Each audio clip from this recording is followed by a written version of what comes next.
Hello, आप सभी का इस चैप्टर में वापस से स्वागत है। हम जंतु तंत्रिका तंत्र के बारे में अब बात करेंगे।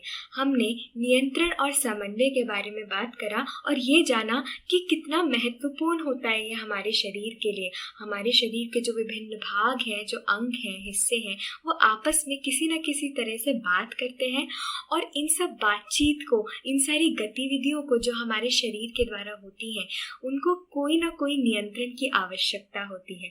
तो ये किस प्रकार से होती है अब हम पढ़ने वाले हैं। ये जंतु तंत्रिका तंत्र द्वारा होती है। तो जो जंतु तंत्रिका तंत्र होता है वो क्या होता है, इसकी चलिए डेफिनेशन पढ़ते हैं। तंत्रिका तंत्र क्या होता है? वह एक जंतु के शरीर का हिस्सा है जो अपने व्यवहार को निर्देशित करता है और शरीर के विभिन्न भागों के बीच संकेतों को प्रसारित करता है। तो तंत्रिका तंत्र शरीर का हिस्सा है और वो क्या करता है? व्यवहार को निर्देशित करता है और शरीर के विभिन्न भागों के बीच के संकेतों को प्रसारित करता है। तो ये होता है जंतु तंत्रिका तंत्र। इसे इंग्लिश में कहते हैं नर्वस सिस्टम। अब जंतु तंत्रिका तंत्र जो होते हैं इसके दो भाग होते हैं। पहला भाग तो होता है केंद्रीय तंत्रिका तंत्र यानी कि सेंट्रल नर्वस सिस्टम। इसमें क्या क्या होता है? मस्तिष्क और मेरुरज्जु यानी कि हमारा ब्रेन, दिमाग और हमारा स्पाइनल कॉर्ड जिसे रीढ़ की हड्डी प्रोटेक्ट या सुरक्षित करके रखती है। तो हमारा स्पाइनल कॉर्ड और ब्रेन यानी मस्तिष्क और मेरुरज्जु हमारा केंद्रीय तंत्रिका तंत्र है। और हमारा जो परिधीय तंत्रिका तंत्र है वो क्या होता है? शरीर में जितनी भी नसें होती हैं वो मिलकर परिधीय तंत्रिका तंत्र बनाती हैं और यही दोनों हमारे तंत्रिका तंत्र के मुख्य भाग है, सेंट्रल नर्वस सिस्टम और परिधीय तंत्रिका तंत्र। अब इस चित्र में देखिए, आपको दिख रहा होगा कि ये तो देखिए दिमाग है जो कि हमारा मस्तिष्क है और ये जो है ये मेरुरज्जु है जिसको प्रोटेक्ट करके रखता है मेरुदंड यानी रीढ़ की हड्डी हमारी। आपको दिख रही होगी ना, ये लंबी सी जो मस्तिष्क से कनेक्टेड होती है। तो ये होता है मेरुरज्जु और ये जो अनुमस्तिष्क है ये मस्तिष्क का एक भाग है जिसके बारे में हम कुछ देर बाद पढ़ने वाले हैं। तो ये दोनों मिलके क्या बनाते हैं? केंद्रीय तंत्रिका तंत्र। अब परिधीय तंत्रिका तंत्र कौन सी हो गई? ये सारी जो नसें आपको इस चित्र में देख रही है ना, जो शरीर के हर भाग को जोड़ रही हैं, यही सारी परिधीय तंत्रिका तंत्र हैं और इनके अलग अलग नाम दिए हुए हैं। ये है रेडियल तंत्रिका जो हमारे हाथ के इस ऊपरी भाग में होती है। ये जो नीचे वाले भाग में होती है हाथ के, इसे उल्नर तंत्रिका कहते हैं। जो पैर के ऊपरी भाग में होती है उसे कहते हैं सामान्य पेरोनियल तंत्रिका और जो पैर के नीचे भाग में होती है इसे कहते हैं टिबियल तंत्रिका। तो ये हो गई परिधीय तंत्रिका तंत्र और जो ऊपर वाला है दिमाग और मेरुरज्जु ये हो गया हमारा केंद्रीय तंत्रिका तंत्र। अब हम जानेंगे न्यूरॉन के बारे में। न्यूरॉन क्या होता है? न्यूरॉन तंत्रिका तंत्र की आंतरिक कोशिकाएं हैं यानी इंटरनल सेल्स हैं जो कि अन्य तंत्रिका कोशिकाओं, मांसपेशियों या ग्रंथि कोशिकाओं को जानकारी प्रसारित करती हैं। आप इस चित्र में देखिए न्यूरॉन किस प्रकार से दिखता है। हमने जाना है ना कि हमारा जो शरीर है इतना वंडरफुल है, इसमें बहुत सारी कोशिकाएं हैं, बहुत सारी सेल्स हैं और ये सेल्स मिलके क्या बनाती हैं? टिश्यूज यानी उत्तक। ये उत्तक मिलके क्या बनाते हैं? ये उत्तक मिलके अंग बनाते हैं। ये अंग मिलके क्या बनाते हैं? पूरे के पूरे तंत्र बनाते हैं। और हम किसके बारे में पढ़ रहे हैं? जंतु तंत्रिका तंत्र के बारे में। तो हम उसके सबसे छोटे पार्ट यानी न्यूरॉन के बारे में पढ़ रहे हैं आप। तो न्यूरॉन जो होता है वो तंत्रिका तंत्र की आंतरिक कोशिकाएं होती हैं और ये जो बाकी की तंत्रिका कोशिकाएं होती हैं, मांसपेशियों की या ग्रंथि कोशिकाएं जो होती हैं, बाकी की जो भी बेसिकली कोशिकाएं या सेल्स होती हैं, उनसे ये कनेक्ट करता है और उनको जानकारी भेजता है, उनको संदेश भेजता है, इंपॉर्टेंट इन्फॉर्मेशन भेजता है। तो न्यूरॉन एक तरह से ऐसा समझ लीजिए जैसे हमारे देश में बहुत सारे न्यूज़ रिपोर्टर होते हैं, न्यूरॉन हमारे शरीर का न्यूज़ रिपोर्टर है जो बाकी सारे जो सेल्स होते हैं उनको बता रहा होता है कि ये इन्फॉर्मेशन आई है एक। तो इस तरह से ये न्यूरॉन दिखता है और ये इसके भाग होते हैं और एक एक करके हम इसको पढ़ेंगे। अब उससे पहले आप ये देखिए कितनी रोचक बात है कि न्यूरॉन एक दूसरे से बात कर सकते हैं।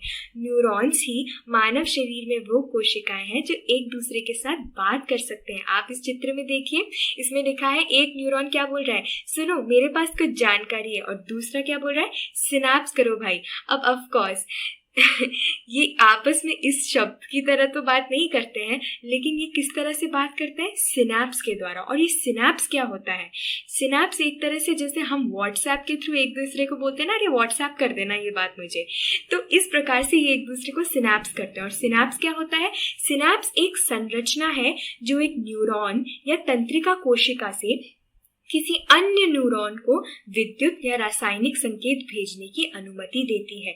तो सिनैप्स क्या होता है, एक संरचना होती है, और ये क्या करती है, ये अनुमति देती है दो न्यूरॉन्स को आपस में बात करने की। और वो बात किस प्रकार से करते हैं, वो विद्युत या रासायनिक संकेतों द्वारा बात करते हैं। और विद्युत और रासायनिक संकेत क्या होता है, विद्युत का मतलब होता है इलेक्ट्रिक और रासायनिक का मतलब होता है केमिकल। तो इलेक्ट्रिक और केमिकल जो इंफॉर्मेशन होता है ये सिनैप्स के द्वारा न्यूरॉन्स एक दूसरे को भेजते हैं।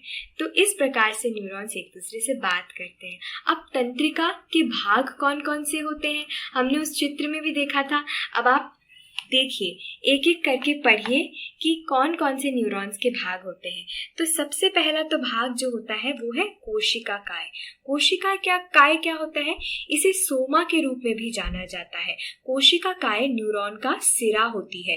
कोशिका काय आनुवंशिक यानी जेनेटिक जानकारी वहन करती है, न्यूरॉन की संरचना बनाए रखती है और गतिविधियों को चलाने के लिए ऊर्जा प्रदान करती है। तो इसके तीन कौन कौन से मुख्य कार्य हैं। पहला तो ये आनुवंशिक जानकारी वहन करती है, यानी उसके अंदर जेनेटिक इंफॉर्मेशन होती है। दूसरा क्या होता है, ये न्यूरॉन की संरचना बनाए रखती है। और तीसरा, ये जो भी गतिविधियां होती हैं, जो भी एक्टिविटीज या मूवमेंट्स होते हैं, उनको चलाने के लिए ये एनर्जी यानी ऊर्जा प्रदान करती है। तो ये होता है कोशिका काय। और ये किस प्रकार का दिखता है, आप चित्र में देखिए। अब कोशिका काय से क्या निकल रहा होता है, द्रुमिका निकल रही होती है। द्रुमिका क्या होती है, द्रुमिका एंटीना की तरह रेशेदार जड़ें हैं जो कोशिका काय से बाहर की ओर शाखित रहते हैं। द्रुमिका अन्य न्यूरॉन्स के अक्षों से, यानी कि जो दूसरे न्यूरॉन्स हैं उनके सिरों से वो संकेतों को प्राप्त और क्रियान्वित करती है। तो द्रुमिका ही है जिसमें दूसरे न्यूरॉन से इंफॉर्मेशन आती है, फिर वो उसे रिसीव करती है और न्यूरॉन्स में अंदर भेजती है। और किस प्रकार से भेजती है, जो द्रुमकृतिक सिरे होते हैं उसके द्वारा एक विद्युत आवेग पैदा होता है, यानी कि जो द्रुमिका के सिरे होते हैं वहां पे एक इलेक्ट्रिक इम्पल्स यानी विद्युत आवेग पैदा होता है।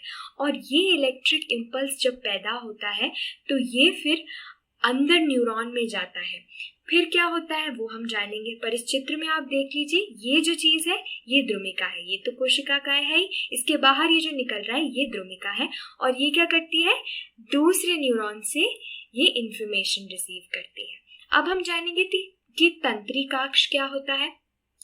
लंबी पतली संरचना जिसमें विद्युत आवेग द्रुमिका से कोशिका काय तक जाता है और तांत्रिकाक्ष में होता हुआ इसके अंतिम सिरे तक पहुंच जाता है। अब इसका क्या अर्थ हुआ, द्रुमिका से क्या आता है, इलेक्ट्रिक इम्पल्स और विद्युत आवेग, अर्थात वो आके कोशिका काय में आता है, फिर उसके बाद वो तंत्रिकाक्ष में जाता है।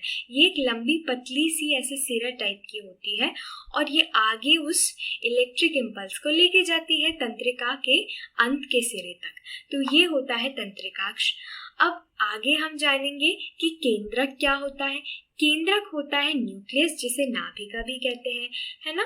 तो इस चित्र में देखिए, ये हो गया न्यूक्लियस। तो ये क्या करती है, कोशिका की आनुवंशिक जानकारी वहन करती है, यानी कि जो जेनेटिक इंफॉर्मेशन होती है वो न्यूक्लियस में भी होती है कोशिका काय के अलावा। और तंत्रिका के अंतिम सिरे में क्या होता है?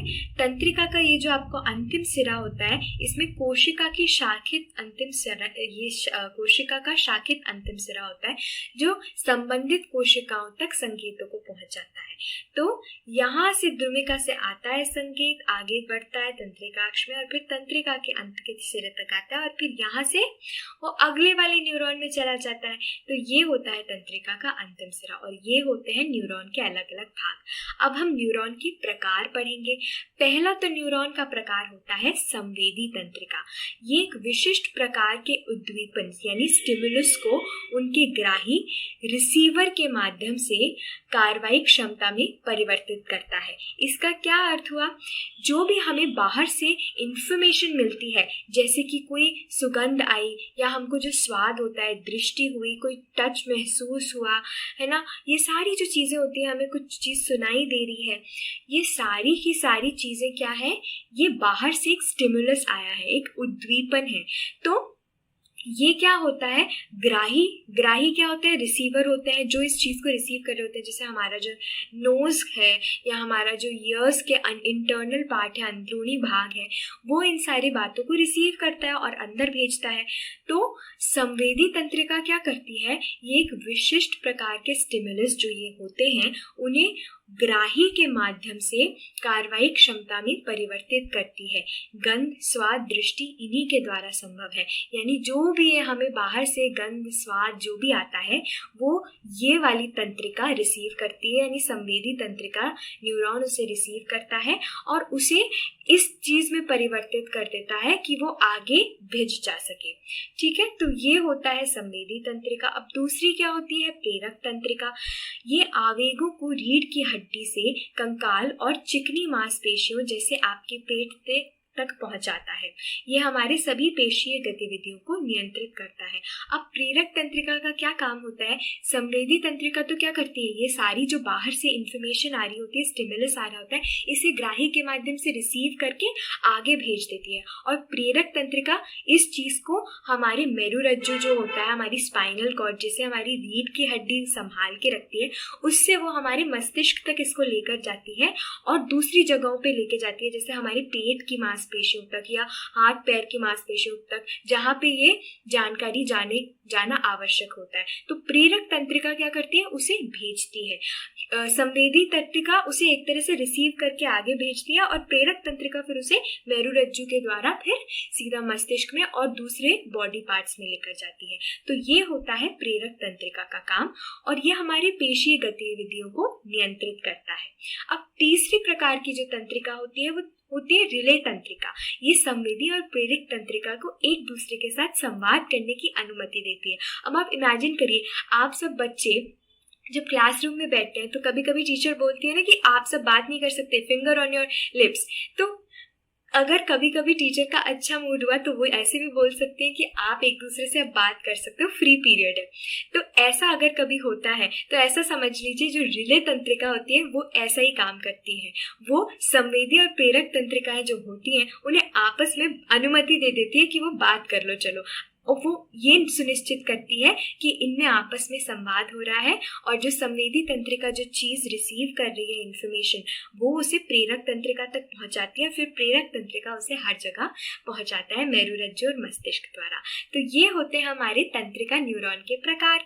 अब हम ये जानेंगे कि शरीर में तंत्रिका आवेग कैसे परिवहन करते हैं। तो पहला चरण तो क्या होता है? एक तंत्रिका कोशिका के द्रुमिका के सिरे के अंत में प्राप्त जानकारी एक रासायनिक प्रतिक्रिया को शुरू करती है जो विद्युत आवेग बनाती है। तो क्या होता है कि तंत्रिका कोशिका के सिरे पे जो द्रुमिका के सिरे होते हैं ना, हमने उस चित्र में देखा था कि इस प्रकार के होते हैं द्रुमिका के सिरे। ये अजीब सा थोड़ा डायग्राम है बट आप समझ लीजिए कि ये जो द्रुमिका के सिरे होते हैं, यहाँ पे क्या आता है? इंफॉर्मेशन आती है और फिर ये एक रासायनिक प्रतिक्रिया यानी एक केमिकल रिएक्शन होता है यहाँ पे। उससे क्या पैदा होता है? एक विद्युत आवेग, उससे एक इलेक्ट्रिक इम्पल्स पैदा हो जाती है उस केमिकल रिएक्शन से यहाँ पे द्रुमिका के सिरे पे। फिर क्या होता है? ये आवेग द्रुमिका से कोशिका काय तक परिवहन करती है। ये हमारी कोशिका काय थी पूरी, है ना? तो ये कोशिका काय तक जाती है और फिर तंत्रिकाक्ष के अंत तक परिवहन करती है। फिर ये क्या करती है, ये तंत्रिकाक्ष के पूरे यहाँ अंत तक ये ट्रैवल करती है। अब तीसरा चरण क्या होता है, तंत्रिकाक्ष के अंत में विद्युत आवेग कुछ रसायनों के स्राव को शुरू कर देता है। यहाँ तंत्रिकाक्ष के जो अंत होते हैं, यहाँ पे विद्युत आवेग यानी जो इलेक्ट्रिक इम्पल्स होते हैं वो कुछ केमिकल्स यानी रसायनों को निकालना शुरू कर देते हैं, रिलीज करना शुरू कर देते हैं। तो वो रसायनों का स्राव शुरू कर देते हैं यहाँ पहुँच के। और फिर क्या होता है, फिर होता है सिनाप्स। तो चौथा चरण क्या होता है, ये रसायन अंतर को पार करते हैं या सिनाप्स करते हैं और अगले न्यूरॉन के एक द्रुमिका में एक समान विद्युत आवेग शुरू कर देते हैं। तो ये जो रासायनिक जो ये रसायन होते हैं, केमिकल्स होते हैं, वो यहाँ पे जो अंतर होता है ना, दो न्यूरॉन्स के बीच का अंतर, उस दो न्यूरॉन्स के बीच के अंतर को ये पार करते हैं जिसे हम सिनैप्स कहते हैं। और उसको पार करने के बाद फिर ये अगले न्यूरॉन के द्रुमिका तक पहुंचते हैं और फिर वापस वहां में एक विद्युत आवेग शुरू हो जाता है और फिर वो इस प्रकार से उसमें बढ़ता है और ऐसे करते करते करते हर न्यूरॉन तक ये जानकारी पहुंच जाती है। वो इस तरह से ट्रैवल करती है हमारे शरीर के विभिन्न भागों में। तो इसी तरह से सिनैप्स न्यूरॉन से अन्य कोशिकाओं जैसे मांसपेशियों की कोशिकाओं या ग्रंथियों के लिए इस तरह के आवेगों के वितरण की अनुमति देता है। तो ये हमारा इस का सार था। अब हम आपसे कुछ प्रश्न पूछ रहे हैं, इसका उत्तर दीजिए। आपको न्यूरॉन के भागों को पहचानना है। तो ये जो न्यूरॉन के भाग आपको दिख रहे हैं, आपको बताना है कि इनमें से कौन से भाग का क्या कार्य होता है।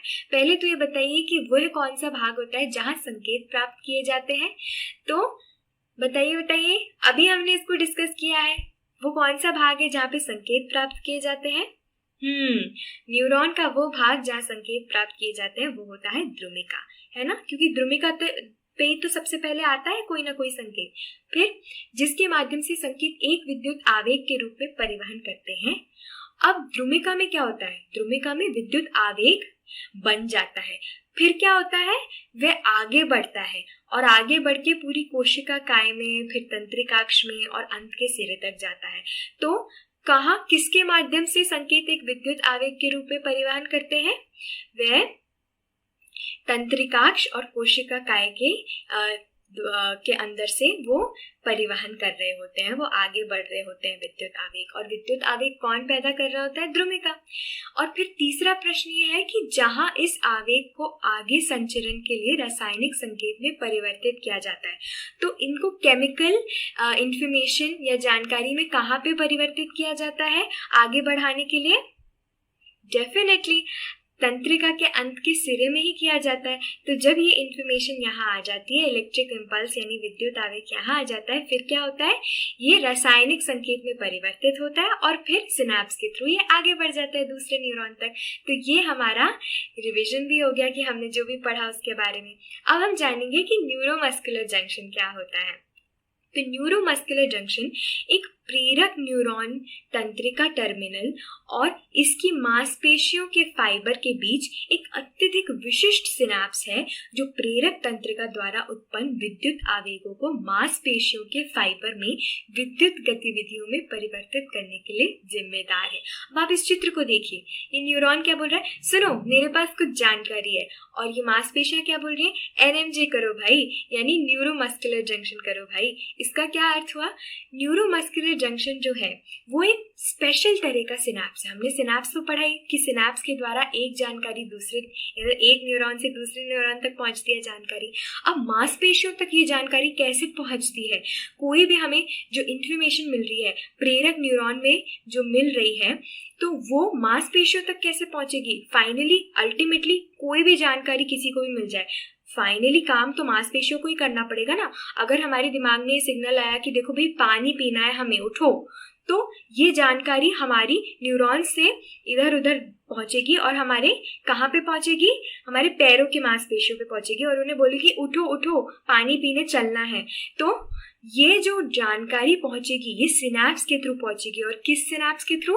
न्यूरोमस्कुलर जंक्शन के थ्रू, क्योंकि फाइनली तो ये जो मांसपेशियां हैं इन्हीं को काम करना है ना, इन तक जानकारी पहुंचाना आवश्यक है, तो ये न्यूरोमस्कुलर जंक्शन के द्वारा पहुंचती है। तो न्यूरोमस्कुलर जंक्शन क्या होता है, एक बार फिर से पढ़ लेते हैं। ये एक प्रेरक न्यूरॉन तंत्रिका टर्मिनल और इसकी मांसपेशियों के फाइबर के बीच एक अत्यधिक विशिष्ट सिनैप्स है, जो प्रेरक तंत्रिका द्वारा उत्पन्न विद्युत आवेग, यानी जो जहां से ये इंफॉर्मेशन हो रही होती है तो वहां पे जो इलेक्ट्रिक इम्पल्स उत्पन्न हो रहे होते हैं उनको मांसपेशियों के फाइबर में विद्युत गतिविधि में परिवर्तित करने के लिए जिम्मेदार है। यानी जो मांसपेशियां होती हैं हमारी, जो हमारे मसल्स होते हैं, उनके फाइबर में ये विद्युत आवेग जो होता है उसको विद्युत एक्टिविटी यानी इलेक्ट्रिक एक्टिविटी में ये परिवर्तित करता है, कन्वर्ट करता है। तो ये न्यूरोमस्कुलर जंक्शन का काम होता है। अब न्यूरोमस्कुलर जंक्शन की संरचना कैसे होती है, देखिए इस प्रकार से दिखता है।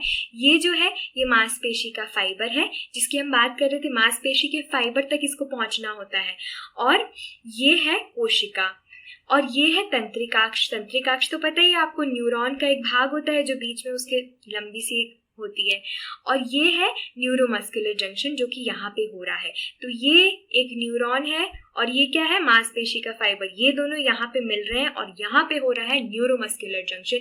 यहाँ एक स्पेशल तरह का सिनैप्स हो रहा है जो ये यहाँ पे इंफॉर्मेशन बता रहा है, विद्युत आवेग दे रहा है इसे, और ये विद्युत आवेग यहाँ पे विद्युत गतिविधि में परिवर्तित हो रहा है। यानी कि अब एक्शन लिया जाएगा कि हमें हाँ ये काम करना है, तो वो एक्शन यहाँ पे लिया जाएगा। तो ये होता है न्यूरोमस्कुलर जंक्शन की संरचना। ये आपको माइटोकॉन्ड्रिया छोटा सा दिख ही रहा होगा। आपको पता है माइटोकॉन्ड्रिया सेल का पावर हाउस होता है। अब माइटोकॉन्ड्रिया क्या करता है, वो सिनैप्टिक ट्रांसमिशन में मदद करता है। क्या करता है, वो जो ये सिनैप्टिक ट्रांसमिशन यानी ये जो जानकारी इधर से इधर पहुंची होती है उस पहुंचाने में माइटोकॉन्ड्रिया मदद कर रहा होता है। अब हम आपसे एक ऐसे ही क्रियाकलाप या एक्सपेरिमेंट कराना चाहते हैं। आप नाक बंद करने पर सोचिए कि क्या चीनी और खाने का स्वाद बदल जाता है, और अगर बदल जाता है तो क्यों।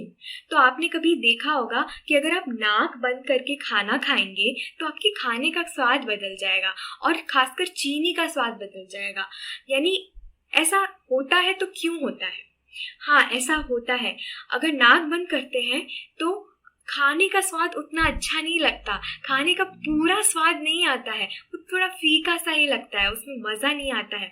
क्योंकि ऐसा क्यों होता है? क्योंकि जो हमारा जो नॉस्ट्रिल्स और जो विंड पाइप, जो हमारा विंड पाइप होता है और एसोफेगस होता है, और हमारा जो मुंह और नाक है, ये बहुत पास है और ये एक दूसरे से कनेक्टेड है। ये दोनों ही ग्राही हैं यानी रिसेप्टर हैं, और यहाँ से कोई भी बाहर की चीज़ जो स्टिमुलस होती है वो रिसीव करते हैं, उस जानकारी को रिसीव करते हैं। हमारा जो टंग है यानी मुंह है, और हमारा जो नाक के अंदर जो है मसल्स, वो इन सब चीज़ों को, बाहर की चीज़ों को रिसीव कर रहे होते हैं, और ये दोनों एक दूसरे से कनेक्टेड होते हैं, बल्कि कुछ तो कॉमन भी होते हैं। तो इसलिए ऐसा होता है कि अगर हम नाक को बंद कर लेंगे, क्योंकि ये दोनों कनेक्टेड है नाक और मुंह, तो नाक को बंद कर लेंगे तो हमारे जो मुंह में हम खाएंगे भी तो भी पूरा उसका स्वाद नहीं आ पा रहा होगा, क्योंकि वो नाक से कनेक्टेड है और नाक में नहीं आ रही उसकी सुगंध। तो ये दोनों जो ग्राही हैं ये एक दूसरे से कनेक्टेड होते हैं, और हमने जाना था कि ग्राही में किस प्रकार से फिर जो संदेशी न्यूरॉन होता है वो उसको रिसीव करता है और आगे बढ़ाता है। तो अगर हमारी नाक बंद होगी, जैसे कभी जुकाम लग जाता है, नाक बंद होती है तो खाने का उतना मन नहीं करता या इच्छा नहीं होती, या कोविड में भी ऐसा होता है कि अगर आपको भले ही स्वाद भी आ रहा हो पर अगर आपका जो सूंघने की शक्ति है वो चली गई हो तो आपको खाने में उतना मज़ा नहीं आता है, अच्छा नहीं लगता है। तो ये इसलिए होता है क्योंकि इनके ग्राही जो हैं, रिसेप्टर जो हैं वो कॉमन है, और इसलिए जो न्यूरॉन्स हैं फिर वो भी एक दूसरे से कनेक्ट हो रहे होते हैं। तो ये है हमारे इस प्रश्न का उत्तर। अब नियंत्रित गतिविधि पर्यावरण के लिए प्रतिक्रिया, ये क्या होता है? नियंत्रित गतिविधि हमारे पर्यावरण पर आधारित हमारे स्वैच्छिक कार्य या आंदोलन है। हमारे मस्तिष्क इन गतिविधियों के लिए निर्णय करते हैं। उदाहरण के लिए देखिए, बच्चों को खेल, फुटबॉल खिलाड़ी का दौड़ना, ये सब जो होता है ये नियंत्रित गतिविधि होती है और ये पर्यावरण की प्रतिक्रिया होती है। तो हम ना दो चीज़ों के बारे में जानेंगे। हम एक तो उस गतिविधि के बारे में जानेंगे जो हम बिना सोचे समझे कर देते हैं। जैसे कि कभी किसी गर्म चीज़ को छू लेते हैं तो हम अपने आप ही हमारा हाथ पीछे हट जाता है हमारे सोचे समझे बिना। पर ऐसी कुछ चीज़ें होती हैं जिनको हम सोच समझ के करते हैं, जैसे कि पढ़ाई या खेलना या फुटबॉल खिलाड़ी का दौड़ना। तो ये जो होते हैं ये नियंत्रित गतिविधियाँ होती हैं। कौन सी गतिविधियाँ होती हैं? नियंत्रित गतिविधियाँ। और ये हम कैसे करते हैं? ये हमारे पर्यावरण पर आधारित हमारे स्वैच्छिक कार्य होते हैं, यानी हम खुद इनका डिसीजन लेते हैं हमारे एनवायरनमेंट में जो भी हो रहा होता है उसके अकॉर्डिंग, है ना? Robin. Yeah, Matt. Oh, it might be number 3. It is, and that just about rounds off the World Cup finals. So far as Brazil are concerned, the goal scorer is Gini Wijnaldum. It's Brazil 0, Netherlands 3, and the nation's sorrow is complete. Maybe Scolari's mission has been completed as well in the most unwanted fashion. तो इस रोचक video में आपने देखा होगा कि किस प्रकार से जॉर्जिनियो विनाल्डम ने नेदरलैंड्स के लिए और ब्राज़ील के खिलाफ फीफा वर्ल्ड कप में इतना शानदार गोल किया। और आपको ये तो समझ आ ही रहा होगा कि ये जो गोल था ये सालों की मेहनत और इतने परिश्रम का नतीजा है। अवश्य ही ये सारे जो एनवायरनमेंट में चीज़ें हो रही थी उनके आसपास, उसके अकॉर्डिंग उन्होंने सोचा कि मुझे इस प्रकार से गोल करना चाहिए जिससे कि ये सक्सेसफुल गोल हो। तो उन्होंने ये सोच समझ के किया। ये अपने आप तो हो नहीं गया कि अचानक से कुछ भी शरीर ने कैसे भी रैंडमली कर दिया हो। ये सोच विचार, प्रैक्टिस, मेहनत और इन सब चीज़ों का नतीजा है। ये हमारे शरीर में बहुत ज़्यादा नियंत्रण और समन्वय का नतीजा है। तो चलिए आप इन कुछ प्रश्नों के उत्तर दीजिए। तो क्लियरली जो पिछले वीडियो में जो देखा था वो एक नियंत्रित गतिविधि थी जिसके बारे में हमने पढ़ा था, नियंत्रित गतिविधि। पर नियंत्रित गतिविधि के अलावा कुछ ऐसी गतिविधियाँ होती हैं जो हम सोच विचार करके नहीं करते, वो रिएक्शन अपने आप हो जाता है जिसे हम प्रतिवर्ती क्रिया कहते हैं। आप बताइए इनमें से कौन सी प्रतिवर्ती क्रिया होंगी? पहला तो ये है कि जब कीड़े संपर्क में आते हैं तो आंखें झपकाती हैं। अगर अचानक से आंख के सामने कोई भंवरा आ जाए या फिर कुछ कीड़ा आ जाए तो क्या होगा? आंख एकदम से ऐसे झपकने लगेगी ना, हम अपनी आंख को झपकाएंगे, बंद कर लेंगे तुरंत। पर आप बताइए क्या हम ये सोच समझ के बंद करते हैं कि अरे कोई कीड़ा आया चलो बंद करो? इतना तो हम सोचते नहीं है। ये चीज़ तो अपने आप हो जाती है ना, अपने आप ही शरीर ऐसा कर लेता है, चाहे हम चाहे ना चाहे। अगर कोई एकदम से आंख के सामने कुछ आएगा तो हम अपने आप ही अपनी आंख बंद कर देंगे, हम सोचते नहीं है, इसमें अपने आप हो जाती है। तो ये एक प्रतिवर्ती क्रिया है। दूसरा, एक फुटबॉल को लात मारना, क्या ये एक प्रतिवर्ती क्रिया है या फिर एक नियंत्रित गतिविधि है? निश्चित ही ये एक नियंत्रित गतिविधि है। जैसा हमने अभी डिस्कस करा, पहले आपने वो वीडियो भी देखा कि वो ऐसा तो है नहीं कि अपने आप कुछ भी रिएक्शन कर दिया हो बॉडी ने, सोच विचार करी हुई वो गतिविधि थी, तो वो नियंत्रित थी। अब तीसरा, एक चट्टान पर कूदना। अब एक चट्टान पे कूदना है नहीं कूदना है इसका निश्चय तो हम खुद ही कर रहे हैं ना। ऐसा तो नहीं है कि अचानक से हमारे शरीर में एकदम से वो चट्टान पे कूद गई और हमें पता ही नहीं चला। ऐसा तो होता नहीं, हम सोच विचार करके ही किसी चट्टान पे कूदेंगे। तो ये भी एक प्रतिवर्ती क्रिया नहीं है। और चौथा क्या है? पिन चुभने पर अचानक हाथ हटा लेना। अगर हमें पिन चुभ जाए तो हम अचानक से हाथ हटा लेते हैं, फिर हमें रियलाइज होता है अरे हमने हाथ भी हटा लिया और हमारी पिन भी चुभ गई थी। तो ये एक प्रतिवर्ती क्रिया है क्योंकि ये हम बिना सोचे समझे करते हैं। बाद में आता है सोच विचार हमारे कि अरे हमारे लग जाती, पिन चुभ गई, पहले ही लेकिन हम उसको अपने आप को सुरक्षित करने के लिए हाथ हटा देते हैं। तो ऐसा क्यों होता है? इसे कहते हैं प्रतिवर्ती चाप और इंग्लिश में इसे रिफ्लेक्स आर्क कहते हैं। और ये क्या होती है? एक प्रतिवर्ती क्रिया को पूरे करने के लिए तंत्रिका आवेग द्वारा लिए गए मार्ग को प्रतिवर्ती चाप होता है, यानी रिफ्लेक्स आर्क होती है। और ये प्रतिवर्ती क्रिया क्यों होती है? क्योंकि अगर हम बैठे बैठे ये सोचते रहेंगे कि अरे हमारे हाथ में लग रही है, चलो हाथ पीछे करें, पिन चुभ रही है, इतना सोचेंगे तो समय बर्बाद हो जाएगा और तब तक तो हमारे खून आ चुका होगा, लग चुकी होगी। या अगर हम किसी गर्म तवे को छू लें तो अचानक से हमारा हाथ अपने आप पीछे हो जाएगा। क्यों हो जाएगा? क्योंकि हमारा शरीर ये अगर सोचने बैठ जाए कि अरे हमारे लग रही है चोट, तो उसमें हमारा हाथ ऑलरेडी जल सकता है। और हमारे शरीर ने इस पूरे रिफ्लेक्स आर्क को इस तरह से डेवलप किया है कि हमें ये सोचना ही ना पड़े। इससे सोचने से क्या होगा, हमारा टाइम वेस्ट हो जाएगा और शरीर में चोट लग जाएगी, हानि पहुंच जाएगी। इससे शरीर ने रिफ्लेक्स आर्क को डेवलप कर लिया है, उससे वो रिफ्लेक्स एक्शंस लेते हैं, यानी प्रतिवर्ती क्रिया करते हैं। उससे क्या होता है, बिना हमारे मस्तिष्क के सोचे ही हमारा शरीर खुद को बचा लेता है, सुरक्षित कर लेता है। तो इस प्रकार से इस चित्र में देख रहे होंगे आप कि ये त्वचा में रिसेप्टर्स होते हैं, यानी ग्राही होते हैं। उनको पता चला कि अरे कोई गर्म चीज छुई है, जैसे इसमें एक कैंडल को छू लिया इसने गलती से, तो क्या होगा, ये हाथ अपने आप, देखिए ये हाथ यहाँ पे था, ये अपने आप पीछे हो गया। और ये कैसे हुआ, आप जानेंगे कि यहाँ पे जो थी, यहाँ पे संवेदन तंत्रिका कोशिका थी, और ये संवेदक कोशिका अंदर उसको संदेश को लेकर जा रही थी। यहाँ पे कहाँ पे, मेरुरज्जु में। और मेरुरज्जु को कौन प्रोटेक्ट, सुरक्षित करके रखता है, मेरुदंड। तो ये मेरुरज्जु है, ये यहाँ पे संवेदक तंत्रिका कोशिका द्वारा और जो ग्राही से लेकर जाया जाता है, वो लेके गया ये संदेश कि हमारे को चोट लग रही है।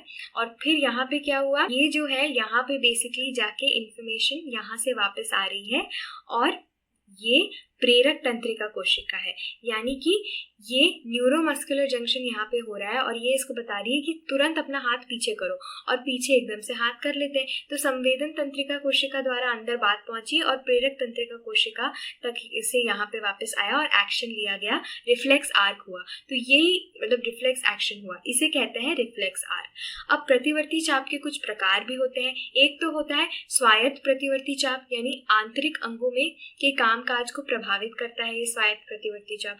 और एक होता है दैहिक प्रतिवर्ती चाप, ये मांसपेशियों के कामकाज को प्रभावित करता है। तो ये दो प्रकार के रिफ्लेक्स आर्क होते हैं, स्वायत्त और दैहिक। और इनमें क्या डिफरेंस है कि स्वायत्त जो होता है वो हमारे इंटरनल ऑर्गन्स के वर्किंग यानी कामकाज को ये अफेक्ट करता है, और जो दैहिक प्रतिवर्ती क्रिया या चाप होती है, ये मांसपेशियां, हमारी जो मसल्स होती हैं, उनके कामकाजों को प्रभावित करते हैं।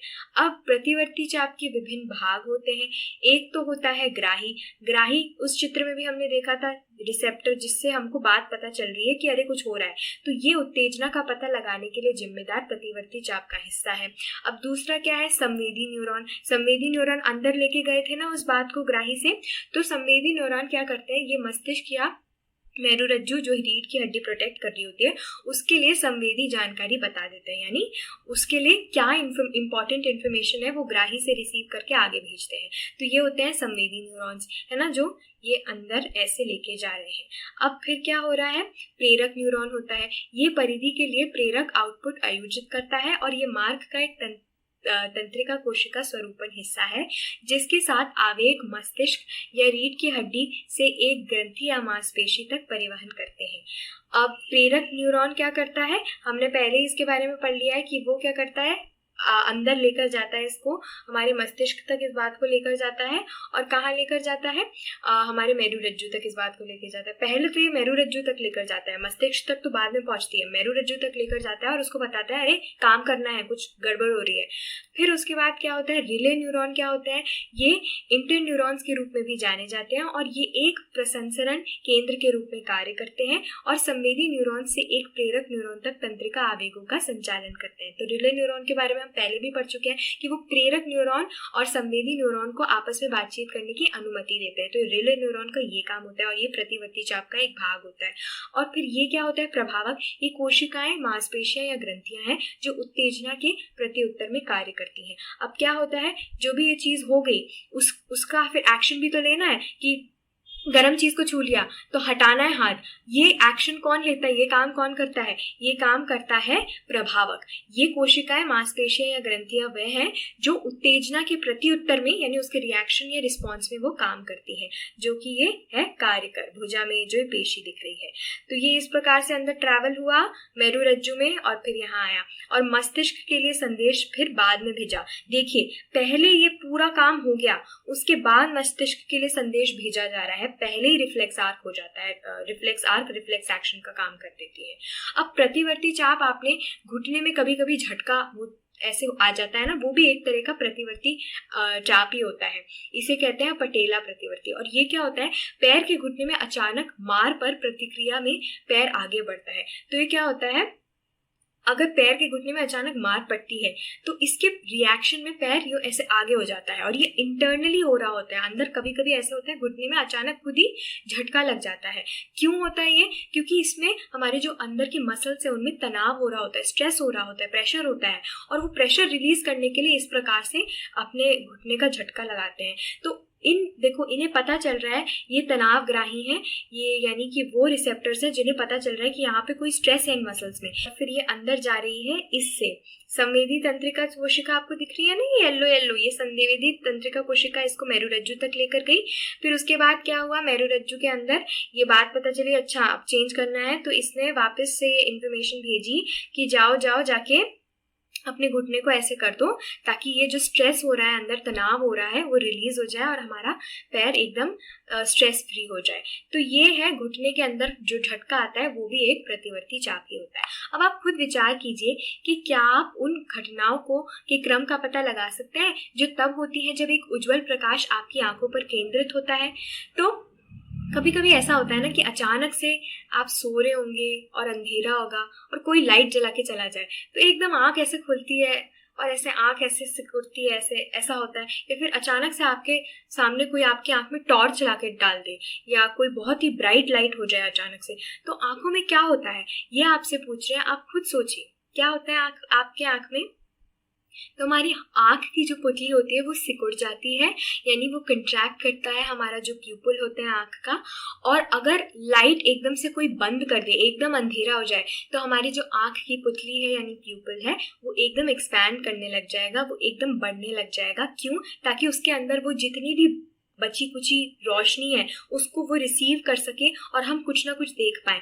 और अचानक से अगर ब्राइट लाइट होगी तो बहुत ज़्यादा लाइट हो जाएगी, हमारे इतनी लाइट की आवश्यकता नहीं होती। तो जो हमारी पुतली है वो सिकुड़ जाएगी ताकि हम आराम से देख सकें और हमारी आंखों पे स्ट्रेस ना हो।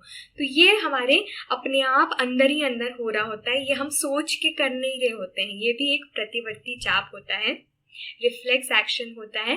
हमारा इसमें सोचने का कोई काम नहीं होता है, अंदर ही इंटरनल ऑर्गन्स में हो जाता है हमारे। तो अब हम मानव मस्तिष्क के बारे में पढ़ने वाले हैं। बहुत ही ये रोचक पार्ट है इस चैप्टर का। और मस्तिष्क जो है वो इतना इंटरेस्टिंग भाग है, यही हमारे शरीर के हर चीज़ को नियंत्रित कर रहा होता है और हमारे शरीर में आपस में विभिन्न भागों को बातचीत हो रही हो उनमें, उसका पूरा वो समन्वय कर रहा होता है। तो मस्तिष्क मानव शरीर का सबसे बड़ा और जटिल अंगों में से एक है। ये 100 अरब से अधिक नसों से बना है जो सिनैप्स नामक खरबों कनेक्शन से संवाद करती हैं। सिनैप्स के बारे में तो हम जानते हैं, सिनैप्स के द्वारा ये जो खरबों नसें होती हैं ये आपस में बातें करती हैं और संवाद करती हैं। और ये मानव मस्तिष्क जो होता है ये मानव शरीर का सबसे बड़ा और जटिल अंगों में से एक है। और ये है इसके अलग अलग पार्ट्स। एक एक करके चलिए हम एक एक पार्ट को पढ़ते हैं। सबसे पहले हम जानेंगे कि अग्र मस्तिष्क यानी फोर ब्रेन क्या होता है। अग्र मस्तिष्क में ये सारे भाग होते हैं, सेरेब्रम, थैलेमस और हाइपोथैलेमस। क्या क्या होते हैं? सेरेब्रम, थैलेमस और हाइपोथैलेमस। ये मस्तिष्क का सबसे महत्वपूर्ण हिस्सा है। ये मानव को अन्य जानवरों से अलग रखता है, यानी हमारे जो मानव में जो ये इतनी अमेजिंग क्वालिटीज़ हैं जो हमें दूसरे जानवरों से विभिन्न करती हैं। ये जो थिंकिंग कैपेसिटी और ये सारी इतना हम टेक्नोलॉजी यूज़ कर पा रहे हैं, सब कर पा रहे हैं, ये क्यों हो पा रहा है? क्योंकि हमारा जो फोर ब्रेन है, अग्र मस्तिष्क है, वो इतना हाईली डेवलप्ड है, इतना रोचक है कि इसमें ऐसे ऐसे भाग हैं जिसने हम ये संभव बना दिया है हमारे शरीर के लिए कि हम ये सारे विभिन्न कार्यों को अपने आप कर पाएं। तो ये हिस्सा संवेदी सूचनाओं को क्रियान्वित करने के लिए जिम्मेदार है, जो विभिन्न संवेदी अंग जैसे आँख, नाक, कान, जीभ और त्वचा द्वारा एकत्र किए जाते हैं। तो हमारे जो आँख, नाक, कान, इनके द्वारा जो भी इंफॉर्मेशन हमारे रिसीव होती है, ये क्या करता है? ये उसको कलेक्ट करता है और उस पर एक्ट करता है। ये हिस्सा सभी स्वैच्छिक मांसपेशियों की गतिविधियों के लिए भी जिम्मेदार है। तो हमारे शरीर में जो भी स्वैच्छिक मांसपेशियां होती हैं, यानी जो अपने इच्छा से हमारी जो मांसपेशियों का काम होता है, जैसे मैं हाथ ऐसे हिलाऊं अगर, तो ये एक स्वैच्छिक कार्य था। तो ये जो गतिविधियां होती हैं जो स्वैच्छिक हो रही होती हैं, तो उन मांसपेशियों की गतिविधियों को ये कंट्रोल कर रहा होता है फोरब्रेन। अब हम जानेंगे पश्चिम मस्तिष्क क्या होता है, जिसे हम इंग्लिश में हाइंड ब्रेन बोलते हैं। जो पश्चिम मस्तिष्क होता है उसमें ये 3 भाग होते हैं, पॉन्स, सेरेबेलम और मेडुला। ये मस्तिष्क को मेरुरज्जु से जोड़ता है और सांस लेने और दिल के धड़कन जैसे कई महत्वपूर्ण कार्य का समन्वय करता है। यानी कि ये वह मस्तिष्क का भाग है जो कि उसे मेरुरज्जु यानी स्पाइनल कॉर्ड से जोड़ रहा होता है, और सांस लेने और दिल की धड़कन हो, ये सारे जो महत्वपूर्ण कार्य होते हैं उनका ये कोऑर्डिनेशन कर रहा होता है। और इसके जो अलग अलग पार्ट्स हैं हम डायग्राम में भी देख लेते हैं। चलिए, तो इस चित्र में देखिए, ये जो सेतु है इसे हम इंग्लिश में कहते हैं पॉन्स। जो यहाँ पे लिखा है ना पॉन्स, ये जो आपको पश्चिम मस्तिष्क पिंड दिख रहा है ये है सेरेबेलम, ठीक है, ये सेरेबेलम है। और ये जो मज्जा है ये क्या होता है, ये होता है मेडुला, ठीक है। तो ऐसे कई चीजें होती हैं शरीर की जिनके लिए हमें सोचना नहीं पड़ता कि हमें ये करना है, जैसे दिल की धड़कनें चलती रहें या फिर हमारे सांस चलती रहे, ये सब हम सोचते नहीं, ये अपने आप ही हो रही होती है और ये हाइंड ब्रेन द्वारा ये कोऑर्डिनेशन हो रहा होता है। और जो पॉन्स होते हैं उसके कई काम होते हैं और ऐसे ही मेडुला के भी कई काम होते हैं और सेरेबेलम के कई काम होते हैं। हम लेकिन मेडुला और सेरेबेलम बहुत इंपॉर्टेंट होते हैं, इन दोनों के काम के बारे में जानते हैं। तो मेडुला का काम क्या होता है, हमारी जो लार आती है और हम जो उल्टी करते हैं या हमारा जो ब्लड प्रेशर होता है, इस सब को कंट्रोल करना, ये सारी चीज़ें मेडुला ही करता है, मज्जा ही करता है। और जो सेरेबेलम होता है उसका भी बड़ा एक इम्पॉर्टेंट काम होता है। तो सेरेबेलम क्या करता है, ये हमारा जो बैलेंस होता है शरीर का वो बनाए रखता है। जब हम साइकिलिंग कर रहे होते हैं, साइकिल चला रहे होते हैं या कोई भी ऐसी काम कर रहे होते हैं जैसे चलना सीधे से उधर उठ के, वो ये सारा जो पूरा बैलेंस बन रहा होता है वो सेरेबेलम द्वारा ही बन रहा होता है। उस पिक्चर में आपने देखा था ना, जो हमने जब चैप्टर शुरू हुआ था, तो एक बिल्ली दूसरी जगह कूद रही है और एक इंसान अपने आप को किस तरह से बैलेंस करके चल रहा है, वो इसलिए संभव हो पा रहा है क्योंकि सेरेबेलम जो है वो उसे बैलेंस करने की इजाज़त देता है, अनुमति देता है। तो सेरेबेलम का ये बैलेंस करने का बहुत इंपॉर्टेंट काम होता है और इसको हम अनुमस्तिष्क भी कहते हैं। अब तीसरा जो पार्ट होता है हमारे ब्रेन का, उसे कहते हैं मध्य मस्तिष्क यानी मिड ब्रेन। और ये क्या होता है, ये मस्तिष्क स्तंभ का सबसे आगे का हिस्सा है और दृष्टि, सुनाई देना, प्रेरक नियंत्रण, नींद आना और जागना, उत्तेजना, सतर्कता और तापमान विनियमन के साथ जुड़ा हुआ है। तो इसके ये सारे काम होते हैं, नींद आना, जगना और उत्तेजना यानी सतर्क रहना, और तापमान जो हमारा कंट्रोल होता है बॉडी का, ये सारा मिड ब्रेन के काम होते हैं।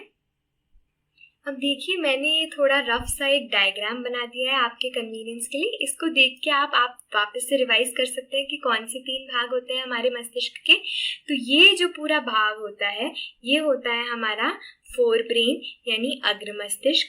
ये जो होता है ये होता है मिड ब्रेन यानी मध्य मस्तिष्क, और ये जो है नीचे, ये तो खैर स्पाइनल कॉर्ड है ही, और ये वाला जो पोर्शन है ये है हमारा हाइंड ब्रेन। और इन सब में कौन कौन से अलग अलग पार्ट होते हैं, हिंड ब्रेन में तो हमारा होता है पॉन्स, मेडुला, सेरेबेलम, और फोर ब्रेन में हमारा होता है सेरेब्रम और अलग अलग और भी पार्ट्स होते हैं। और जो हमारा मिड ब्रेन होता है इसमें भी हमारे अलग अलग पार्ट्स होते हैं, जो कि आप आगे की क्लासेस में यानी जब आप बड़े हो जाएंगे 11th-12th में तब आप पढ़ेंगे इनके बारे में और डिटेल में। लेकिन अभी तक के लिए आप इतना सिंपल बेसिक जान लीजिए कि ये अलग अलग पार्ट हमारे ब्रेन के होते हैं और हर पार्ट का क्या काम होता है। तो उम्मीद है आपको ये सारे काम समझ आ गए होंगे। अब हम जानेंगे कि ये जो हमारा इतना महत्वपूर्ण काम होता है मस्तिष्क का, उस मस्तिष्क को कौन सुरक्षित रखता है, और हमारी जो स्पाइनल कॉर्ड है मेरुरज्जु, वो हमारी रिफ्लेक्स आर्क में कितनी मदद करती है, कितने सारे डिसीजंस लेती है, हमको कितना हमारे मस्तिष्क को और बाकी की नसों को पूरे शरीर से किस प्रकार से जोड़ती है, वो कितनी महत्वपूर्ण होती है ना मेरुरज्जु। तो मेरुरज्जु की कौन सुरक्षा करता है, तो खोपड़ी या कपाल जो मस्तिष्क को वार से बचाने के लिए कवच के रूप में कार्य करता है, वह मस्तिष्क को बचाता है। इसे इंग्लिश में स्कल कहते हैं, इसे खोपड़ी या कपाल भी कहते हैं। तो ये हमारा जो दिमाग है, मस्तिष्क है, उसको बचाता है वार से। अब मस्तिष्क आवरण क्या होता है, इसमें 3 झिल्ली होती हैं जो मस्तिष्क और मेरुरज्जु को घेर लेती हैं तथा इसे खोपड़ी के अंदर के संपर्क से क्षतिग्रस्त होने से बचाती हैं। तो इसमें क्या होता है, मस्तिष्क आवरण भी होती है। और मस्तिष्क आवरण क्या करता है, ये 3 झिल्लियां होती हैं और ये स्कल से टकरा के अगर ब्रेन में कोई चोट ना आ जाए उसके लिए ये वहाँ पे होती हैं और उसको बचा के रखती हैं खोपड़ी से, क्योंकि हमारा जो स्कल जो हमारा ब्रेन है वो इतना सेंसिटिव है कि उसको हर तरह से बचाने की आवश्यकता है। तो खोपड़ी तो उसे वैसे भी बचा रही होती है बाहर की इंजरी से, और मस्तिष्क आवरण उसे स्कल से टकराने से बचाती है। अब ये क्या होता है, CFS सेरेब्रोस्पाइनल तरल पदार्थ। तो जो मस्तिष्क और मेरुरज्जु होते हैं वो इस CFS में तैर रहे होते हैं, और ये एक ऐसा पदार्थ होता है, तरल पदार्थ, जो मस्तिष्क और मेरुरज्जु ऐसे फ्लूइड की तरह होता है जो उन्हें प्रोटेक्ट करके रख रहा होता है, और ये उसमें तैर रहे होते हैं। अब केशिरुकी स्तंभ या रीढ़ की हड्डी या जिसे मेरुदंड भी कहते हैं, ये क्या होता है, ये एक जटिल उभरी संरचना है जो मेरुरज्जु की रक्षा करती है। तो रीढ़ की हड्डी या कशेरुकी स्तंभ या फिर मेरुदंड, इसका क्या काम होता है, मेरुरज्जु को प्रोटेक्ट करना। ये पूरी की पूरी हमारी बैकबोन होती है जो स्पाइनल कॉर्ड को प्रोटेक्ट करती है। अब आगे बढ़ते हैं, तंत्रिका ऊतक क्या है और वे कैसे कार्य करते हैं। तो मांसपेशियों की कोशिकाओं में विशेष प्रोटीन होते हैं जो तंत्रिका विद्युत आवेगों के प्रत्युत्तर में कोशिका में उनके आकार और उनकी व्यवस्था दोनों को बदलते हैं। जब तंत्रिका आवेग मांसपेशियों की कोशिका तक पहुंचते हैं तो मांसपेशी फाइबर उनके आकार को बदलकर आगे बढ़ती है। तो किस प्रकार से तंत्रिका ऊतक कार्य करते हैं, तो हमारी जो मसल्स में जो सेल्स होते हैं उनमें ऐसे स्पेशल प्रोटीन्स होते हैं जो कि जो हमारा नर्वस सिस्टम है वो उसको कोई इलेक्ट्रिक इम्पल्स भेजता है ना, तो उसके रिस्पॉन्स में जो हमारे मसल्स के सेल्स होते हैं वो उनका आकार बदल दिया जाता है, और फिर उसके बाद क्या आता है, उनकी व्यवस्था, स्ट्रक्चर और आकार, शेप दोनों ही बदल दिया जाता है। फिर क्या होता है, जब तंत्रिका आवेग यानी जो नर्वस सिस्टम से जो इलेक्ट्रिक इम्पल्स आ रही होती है, जो सिग्नल्स, जो संदेश आ रहे होते हैं, वो मांसपेशियों की कोशिकाओं तक पहुंचते हैं यानी मसल सेल्स तक पहुंचते हैं, तो मांसपेशियां फाइबर उनके आकार को बदल के आगे बढ़ता है। यानी मांसपेशियों का जो स्ट्रक्चर होता है, फाइबर होता है, वो अपनी शेप को बदल लेता है, और फिर ऐसे जैसे ये बच्चा, इसको सिग्नल मिल रहा है कि एक बॉल आ रही है, तो इसने अपना हाथ ऐसे उठाया ताकि वो बॉल को कैच कर ले, तो ये विद्युत आवेग उसके मांसपेशियों तक पहुंचा, और फिर उन सेल्स ने, मसल्स की सेल्स ने क्या किया, मांसपेशियों के फाइबर का आकार तुरंत उनने बदला, जो टिश्यूज है वहां पे उनका, और फिर उन्होंने उसको रिसीव करा। वो एक्शन इस प्रकार से लेते हैं अपने आकार को बदल के। अब हम आपसे कुछ प्रश्न पूछने वाले हैं, उम्मीद है आप इनका जल्दी से उत्तर हमें बताएंगे। पहला तो प्रश्न ये है कि प्रतिवर्ती क्रिया और चलने के बीच क्या अंतर है। चलिए आप इस वीडियो को पॉज करिए और इसका उत्तर दीजिए। तो प्रतिवर्ती क्रिया जो होती है वो हम बिना सोचे समझे करते हैं, यानी हमारे जो ब्रेन है उस तक ये बात संदेश पहुंचता है कि कुछ हुआ है हमारे साथ, लेकिन उससे पहले ही हमारे मेरुरज्जु के थ्रू ये एक्शन हो चुका होता है कि हमें अपने आप को बचाना है। जैसे कि अगर हम किसी गर्म तवे को छू ले तो हम अपने आप ही अपने हाथ को पीछे रख लेंगे। इसमें क्या होगा, ब्रेन तक ये बात पहुंचेगी पर बाद में, उससे पहले ही मेरुरज्जु ये काम कर चुका होगा। जो मेरुरज्जु से पहले तो संवेदी तंत्रिका जारी होती है और फिर उसके बाद प्रेरक तंत्रिका होती है, तो ये कनेक्ट कर रहे होते हैं ना मेरुरज्जु को, तो वो उसको मांसपेशियों तक सिग्नल भेज देते हैं कि अपना हाथ हटाओ, अपने आप को बचाओ। तो ये होती है प्रतिवर्ती क्रिया, जो हम सोचते नहीं है, ब्रेन तक वो बात नहीं पहुंचती है, बाद में पहुंचती है, उससे पहले ही हम अपने आप को बचा लेते हैं, और ये इनवॉलेंट्री एक्शन होता है और ये रिफ्लेक्स एक्शन होता है, तो इसे कहते हैं प्रतिवर्ती क्रिया। और चलना तो हम सोच समझ के ही चलते हैं ना, हम चलते हैं कि अब हमें आगे चलना है, पीछे चलना है, ये एक नियंत्रित गतिविधि होती है, ये हमारे दिमाग, मस्तिष्क के द्वारा ये कंट्रोल हो रही होती है, और हमारा पूरा बैलेंस हो रहा होता है। हर जो हमने इतने सारे भाग पढ़े हमारे ब्रेन के अंदर, तो उनके सारे अंदर समन्वय हो रहा होता है, और वो हमारे शरीर के दूसरे भागों के साथ समन्वय कर रहे होते हैं, और फिर हम चल पा रहे होते हैं। तो ये जो होता है, इसमें ये एक ज्यादा जटिल क्रिया होती है चलना, और प्रतिवर्ती क्रिया जो होती है वो एक थोड़ी और सरल क्रिया है, जो कि जिसमें जो मस्तिष्क है उसको इतना उपयोग में नहीं आया जाता है। ठीक है, अब दूसरा प्रश्न ये है कि दो न्यूरॉन के बीच सिनेप्स पर क्या होता है।